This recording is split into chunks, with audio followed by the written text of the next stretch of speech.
We're going to invite Eric on. Eric is the founder of Bourbon Friday himself in the flesh here today. Hello. And he's going to tell us a little about what we're drinking on today. You're trying a new intro, a little more dramatic. I'll drink to you in the flesh. Cheers.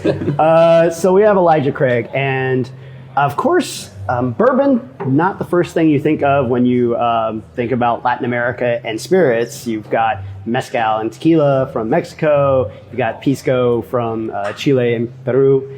And then rum from pretty much everywhere else. Yeah. And so I was hoping to have a bottle of JR Revelry here, which is the first brand made by a Hispanic American immigrant. His name is Jesus Ricardo Tapia, and he's from Peru. He moved here when he was 5 and is like literally living out his American dream of owning a distillery. Or I was hoping to talk about Ale Ochoa, who is a first-gen Mexican American. She's a whiskey scientist and was, at 24 years old, was named one of 6 women to watch in whiskey.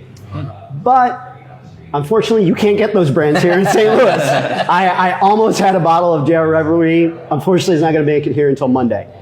So instead, I'm going to talk about how Mexico played its part in saving bourbon. Oh, okay. So we all know, like, there was some dark times in the United States called Prohibition back at, in 1920. And we've already talked a little bit about on the show about medicinal bourbon.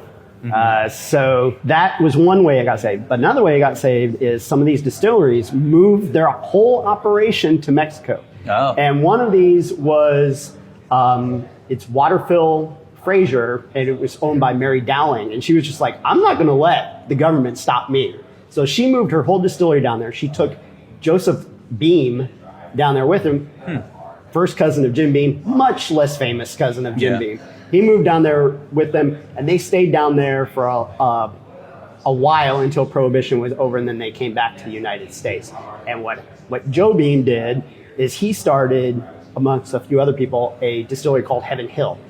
Nobody really has heard of Heaven Hill unless you've done a little bit of research. Heaven Hill is the second largest bourbon distillery after Jim Beam. One of their products is Elijah Craig, and the other product that a lot of people know about is Evan Williams. Mm-hmm. So Mexico definitely has played that role, and so there was at one time such a thing as Mexican bourbon. That stopped in '64 when the U.S. made a law to make bourbon specifically an American product. Oh. Interesting. Yeah. Very cool. Yeah, and my fun fact about Elijah Craig is I was on a focus group that chose the label for the bottle. So that's completely unrelated. I just like to throw that in there every now and then. If you want to hear more bourbon stories, check out these videos. And if you haven't yet, hit that subscribe button. It would mean the world to us. You can also find us on social. We are at Bourbon Fridays on Facebook, Twitter, Instagram, LinkedIn, and TikTok. See you next time.